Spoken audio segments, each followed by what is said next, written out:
The Mississippi River has crested, meaning those areas most affected by flooding can now anticipate water levels to finally fall. KIMT News 3's Max Haslow takes us to Winona as he continues his coverage of the flooding impacts on the community and businesses and shares how officials say the city avoided disaster. After weeks of historic flooding, water levels are finally starting to recede. Miraculously, most of the city remained above water, and it's thanks to places like Levee Park and sandbags like these.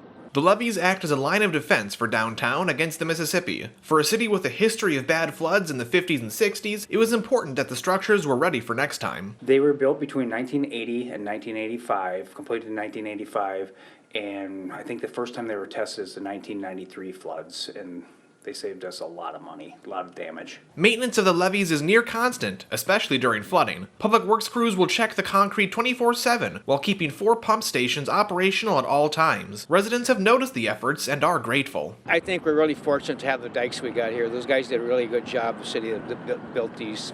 So it probably saved the city. The system isn't perfect, with some houses still experiencing basement flooding. However, it's hard to argue that they aren't effective at saving the city millions of dollars in damage cleanup. They estimated back in 93 that would have been about 13 million, and that one's probably 2 feet shorter than this one. And obviously with inflation costs and everything like that, we're probably 40, 50, 60 million. The National Weather Service says that flooding crested at around 18.8 feet, officially making it the 4th highest flooding the city has ever recorded.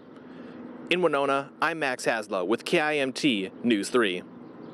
And we're learning even though water levels are receding, Winona will remain in major flooding stages until Saturday morning.